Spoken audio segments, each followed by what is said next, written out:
dessa maneira, Sim. né? Vou fazer uma coisa de subsistência para ser o suficiente para ter uma vida boa, vou fechar na hora do almoço, porque eu quero dar aquela descansada. Então essa mentalidade é uma mentalidade no sentido de equilíbrio entre lifestyle, lucro, etc. E que você, assim, a gente sabe por vários estudos, quando elas vão estudar a felicidade, que a felicidade é comunal. A felicidade é uma relação que você tem de afeto com família e com a tua comunidade. Se você é uma pessoa, independentemente da quantidade de dinheiro que você tenha, com seus laços familiares desgastados, sozinha ou sem respeito dentro da tua comunidade, é muito pouco provável que você seja feliz. Concordo. Então eu acho que assim, a gente tem que parar de atrelar sucesso a dinheiro na conta ou carro na garagem. Sim. Que tipo de carro você tem? Uma Porsche Cayenne na garagem. Cayenne, não sei se chama. No Brasil a gente construiu muito, né, esse conceito, até por essa história que você falou de sermos invadidos, né? Então começou lá. E porque também a elite, e desculpa te interromper, eu tô fazendo isso muito, desculpa. Não, o dinheiro não troca de dinheiro, o dinheiro não troca de mãos. O dinheiro é herdado.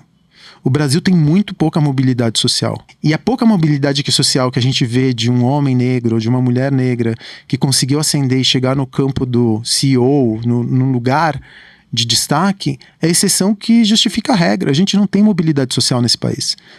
Dinheiro é herdado desde as capitanias hereditárias. Sim. Eu tenho certeza que você tem amigos que são ricos não porque eles produziram alguma coisa, mas porque a família tinha grana, ou eles administraram, ou eles deram um novo ângulo para um negócio. Cara, eu tenho, mais impressionante que eu tenho muitos amigos também que passaram assim do sol para chuva, né? Tipo, em uma geração tinham muita grana, perderam tudo. Eu tenho muitos amigos que realmente... Porque o ponto é que a nossa elite, ela é preguiçosa. E então, o que acontece? Muitas vezes uma pessoa, eu morava na Santa Cecília, mas eu tinha vários amigos, eu estudava em colégio de elite, de gente que já tinha grana por parte de pai. Tá.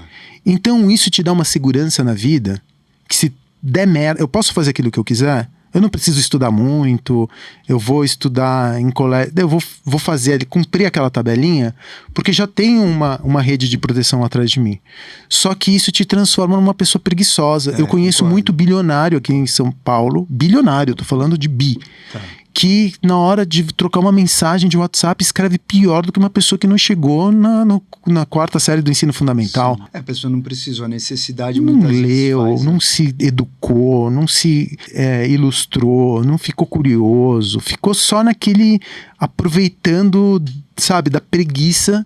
É bom você ter um pouco de fome. Sim, o que é mobilizador, o que é transformador é a fome. Tem coisas que você só aprende na tempestade. Não, você só aprende na tempestade, não é que tem coisas. A tristeza, a dor, elas são as grandes professoras da vida.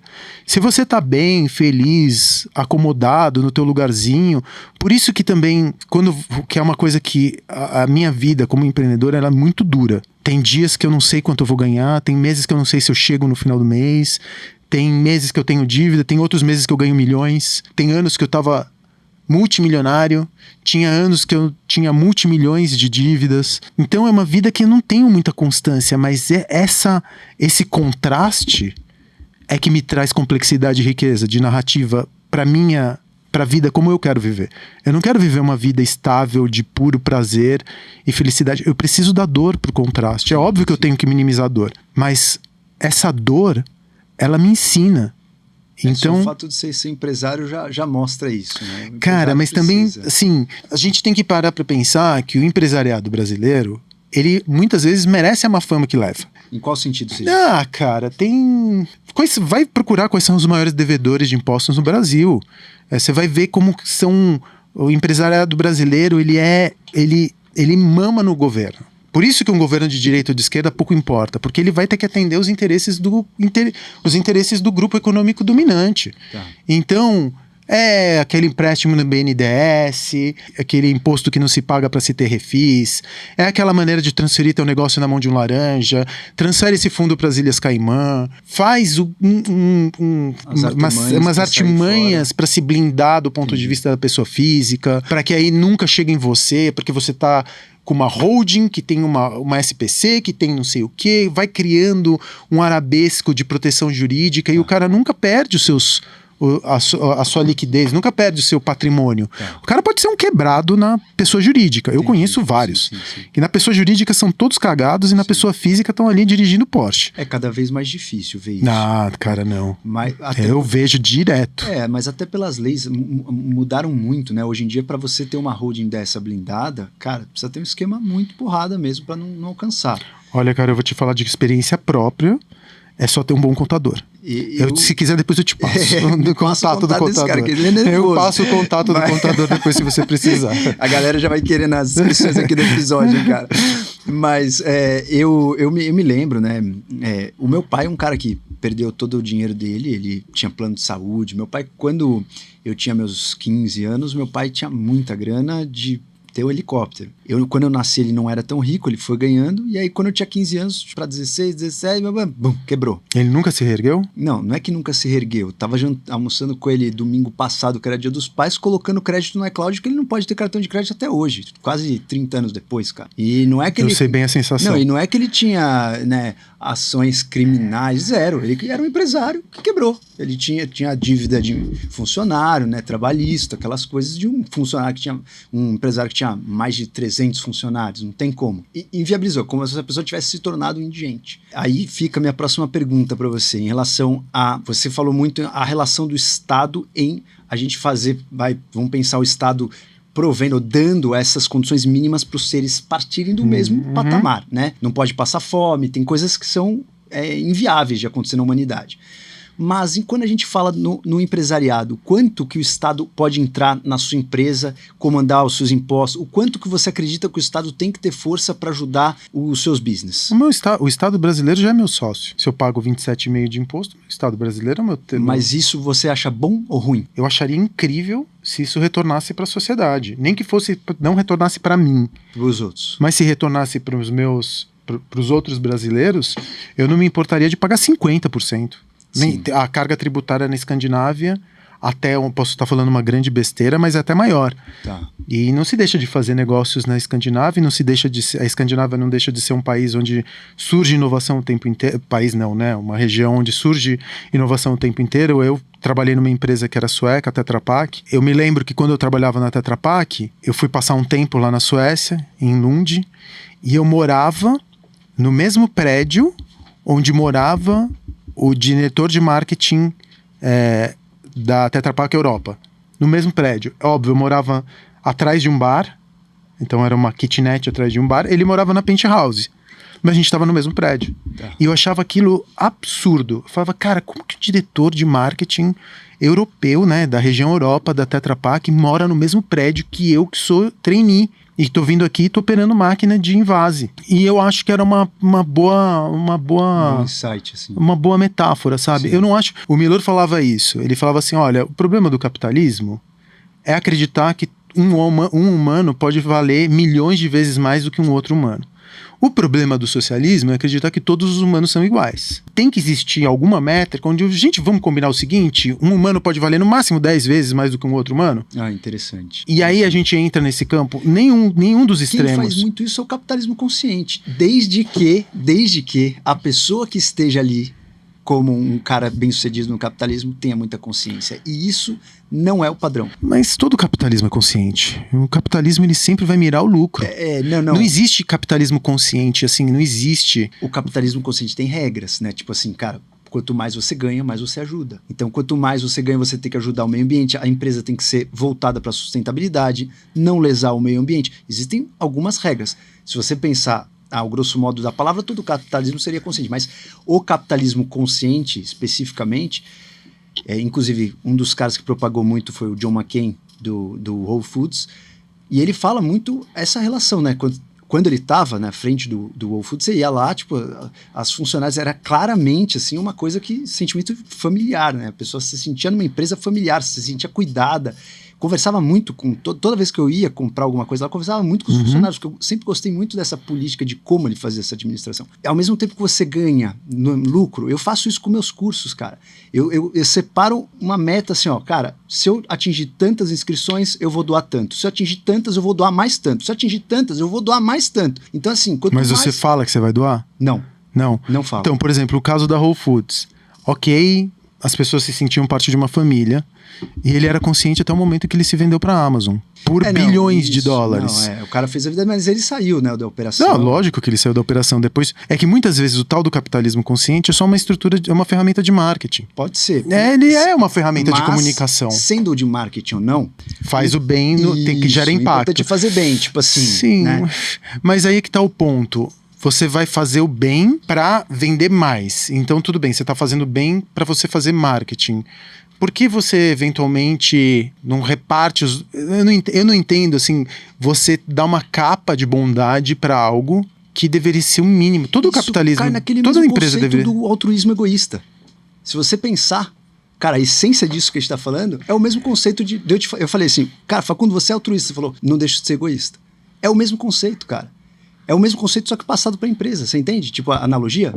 Tenho uma certa dificuldade para compreender, porque eu acho que no final das contas esse empresário, ele tá visando maximizar o seu lucro. É que às vezes, mas e eu acho isso... Tudo bem, não tem errado. Tudo bem, isso, não tá errado. Né? Porque às vezes você troca um lucro de prazo mais curto por um lucro de médio e longo prazo. Tá. Eu, por exemplo, eu tenho uma política lá na empresa que eu tenho de distribuir 10% dos lucros para os meus funcionários. Tá. Então eu vou dando pontuação, enfim. Tem a caixinha, né? Que a caixinha é uma outra estrutura, mas no Joia, por exemplo, eu distribuo 10% do lucro para os meus funcionários, independente da posição onde eles se encontram. Se não tiver lucro... Eu não sou bobo, eu não sou idiota. Eu não estou distribuindo 10% do lucro porque eu sou bonzinho. Porque eu preciso fazer com que cada um se veja como dono da empresa. Sim. Ao cada um se ver como dono da empresa, o que doer no bolso deles vai doer no meu. O que doer no meu vai doer no deles. Sim. Então eu tenho certeza que ao transformar 10% deles, ou 10% do bolo geral, lucro deles, eles vão me entregar 20%. Concordo. Ou 30%. Porque agora todo mundo deixa de se ver como um funcionário e passa a policiar o negócio como se fosse de certa forma, patrão. essa sua regra, você tá apoiando a meritocracia, cara. Se eles trabalham mais, eles vão ganhar mais. Não tô apoiando a meritocracia, porque eu não tô colocando, por exemplo, metas para cada um atingir. O que eu tô falando para eles olha, vocês estão aqui dentro, o meu negócio parte de vocês. Se não fosse por vocês, eu não teria meu negócio. E eu acho que se eu distribuir 10% do lucro e vocês enxergarem o negócio como eu enxergo, de uma maneira holística, e não só segundo a tua função limitada que você faz dentro dessa estrutura, eu acho que eu vou conseguir, o meu negócio vai ganhar mais dinheiro. E, portanto, vocês vão me pagar esses 10% que eu tô dando, me dando mais 10% de lucro na sequência. Sim. Então eu não estou fazendo nenhuma bondade, eles não estão operando por mérito, ou seja, não é que um tá ganhando mais do que os demais, dependendo das metas que forem atingidas. E eu tô fazendo isso porque eu acho que ao dar 10%... Mas vou dar um exemplo. Se um funcionário desse trabalha em dois lugares, né? Ele trabalha no Facundo à noite e no outro lugar à tarde. No Facundo tem 10% porque você dá em cima do seu lucro. E o outro não. Ele vai falar, cara, vou lesar ali, vou chegar cansado no outro, mas no Facundo eu vou trabalhar. De certa forma, você estimulou a meritocracia. Mas onde que é mérito nisso, Duprá? Se o cara trabalha mais, ele ganha mais. Mas isso não é mérito.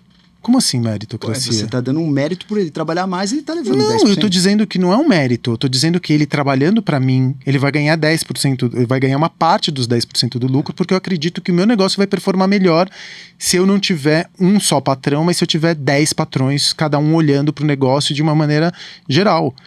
Eu tô oferecendo um estímulo financeiro para ele olhar para o negócio de maneira holística e não só segundo a sua função. E não tem mérito nenhum nisso, é esperteza da minha parte. E se você pudesse escolher, tá num país onde você paga 50% de imposto e tudo funciona, ou um país que você paga 7% de imposto, tudo depende de você, o que você escolheria? 50%. Sabe por quê? Porque no país em que eu pague 7% e nada funciona e tudo é privatizado, eu vou ter que andar por corpos, no meio de corpos na rua. Ou eu vou ter que andar em carro blindado. Já acontece isso no Brasil. Igual alguns lugares da África, cara, que, assim, tem muitas empresas multinacionais na África que eu atendia uma paciente que morava em Angola e começou a me contar, né, de alguns condomínios e tal. Dentro do condomínio você tem um supermercado. Porque algumas pessoas que vão trabalhar em cidades que são perigosas, elas não podem nem sair para ir no supermercado. Então o condomínio é dentro o supermercado é dentro do condomínio, cara. E isso já começou a acontecer em alguns lugares do Rio de Janeiro. Você vê condomínios no Rio de Janeiro, na Barra, gigantesco, tem tudo. Tipo, a criança não precisa sair de lá. Então é exatamente isso que você tá falando. Que no caso da África, do continente africano, é um território que foi estuprado pela humanidade ao longo dos últimos, sei lá, 1000 anos, talvez. Então você a gente usou a África como uma grande mina de humanos, de uma maneira extrativista. A gente tem uma dívida histórica com a África. Gigantesca. A humanidade tem uma dívida histórica com a África. Gigantesca. Agora eu queria os 3 conselhos finais de vida. Você que tem um repertório amplíssimo, daria vontade de ficar 4 horas com você aqui debatendo, só precisava trazer uma tequila aqui pro Facundo. Pior que eu não bebo. Você não bebe nada, sério? Eu não bebo álcool. Pô, beleza, então eu queria entender um pouquinho. Aliás, como que você... Boa pergunta, essa questão do álcool, né? Como que você relaxa a tua consciência? Como você tem uma válvula de escape, assim, do seu estresse, sabe? Da sua mente racional, da sua mente antecipatória. O que você faz para abstrair? Eu brinco com a minha filha. Aí você se desliga total. É que eu acho que assim, eu tenho uma criança... Minha filha fala isso muito. Não, para de ser adulto, que você é uma criança de 5 anos. E eu tenho um devir dentro de mim, que é um devir criança, que é uma maneira de me ver criança, que quando eu tô do lado dela, eu me sinto desobrigado de ser um adulto cheio de responsabilidades e chato. Em algum momento eu falo, pô, eu gosto de brincar de Lego com ela, eu gosto de brincar de historinha, eu gosto de brincar de faz de conta. E eu me permito ser criança. Eu acho que essa vida do adulto, ela é pesada existencialmente falando, né? Você tem tantas obrigações, você tem que se mostrar inteligente, você tem que se mostrar culto, você tem que performar o tempo inteiro. E ali, quando eu tô com a minha filha especificamente, eu só preciso brincar. Eu acho que é a maneira como eu consigo dar uma desopilada. Se você agora pudesse dar as 3 dicas finais para os nossos ouvintes, tudo que você aprendeu na sua vida, a primeira coisa que você já falou, que você é uma pessoa extremamente curiosa, eu já achei isso fantástico, acho que um dos maiores motivadores de alguém aprender coisas na vida, mas se você pudesse dar 3 conselhos, pode ser um conselho banal ou simplesmente uma frase. 3 conselhos de vida que você aprendeu. Eu vou te contar coisas que eu aprendi recentemente. Eu parei de me preocupar com a crítica dos outros num determinado momento, porque a crítica do outro fala mais sobre o outro do que sobre si mesmo. As pessoas, quando elas te criticam, elas falam mal de você, ou elas não gostam de alguma coisa, ou elas te dirigem alguma alfinetada, elas estão falando mais sobre si do que sobre você. Se uma pessoa te incomoda, bloqueia ela, desaparece com ela do teu campo de visão, deixa ela seguir a vida dela. A gente perde muito tempo se preocupando com o que os outros acham da gente. E o que os outros acham da gente, seja bom ou seja ruim, fala mais sobre a maneira do outro, do olhar do outro, sobre o outro, do que sobre mim. E acho que ninguém consegue te aprender, a não ser que você seja muito raso, com 5 minutos ou 10 minutos ou uma fala tua para fazer um julgamento. E as pessoas estão machucadas o tempo inteiro, elas estão com a sua saúde mental cagada, então elas precisam colocar para fora a sua infelicidade. Sim. Provavelmente vão te usar de repositório em algum lugar da vida. Não se preocupe com isso. A segunda, eu acho que é uma coisa que pode valer. Eu não preciso de religião, não sou um cara religioso e tampouco sou um cara espiritualizado. Mas eu acho que tem uma máxima que serve para qualquer campo ético, assim, ou qualquer maneira de você se relacionar com o outro, que você haja com o outro da maneira como você gostaria que agissem contigo. Eu não preciso de Deus. Eu vou te tratar do jeito como eu gostaria de ser tratado. E se eu for tratado de uma maneira como eu não te trataria, eu vou simplesmente me afastar de você. Eu não vou tentar corrigir a sua maneira de me tratar. E a terceira coisa, não quero entrar no campo da autoajuda, mas você você começa a envelhecer. Eu tenho 47 anos e eu sei que eu comecei a me envelhecer o dia que um dia, que já faz uns 10 anos, quando eu comecei a criticar as pessoas mais jovens. Sabe aquela coisa do tipo, porque essa juventude de hoje? Então nunca perca o contato com as ferramentas tecnológicas do seu tempo. Não seja aquele pai ou aquele avô que pega o controle remoto e aponta para o controle, levanta do sofá e aponta para a televisão. Eu acho que é importante você se manter a par da tecnologia do teu tempo. Então eu sempre me interesso muito, por exemplo, por Roblox, que é o metaverso que minha filha está frequentando agora. Eu sempre leio site de tecnologia, porque eu preciso aprender todo santo dia. todo santo dia eu quero aprender. O mundo está se transformando todo santo dia. Eu, como empreendedor, eu tenho que resolver problema. Então, todos os dias eu tenho que entender quais são os problemas que estão emergindo do fruto da cultura onde eu estou inserido. E é isso. E também parar de, como último conselho, ter uma métrica própria de sucesso. Não depender do outro, do olhar do outro para você se achar bem-sucedido ou não. Você tem que estar satisfeito com aquilo que você faz, você tem que estar contente, ou pelo menos, satisfeito é uma boa palavra. Senhoras e senhores, essa é a cabeça inteligentíssima do Facundo. Ô Facundo, Obrigado, eu sei que você também tem um curso fantástico aí pra galera que quer empreender. Você, dos tópicos aí do curso é você ensinar a galera a investir menos em marketing, mesmo assim ter uma empresa que bomba rápido. Fala um pouco do seu curso, as pessoas que ouviram esse episódio querem entrar em contato com você, como é que fazem? @Facundo Guerra no Instagram. E assim, o que eu estava te falando ali atrás, eu acredito mesmo que a força motriz desse país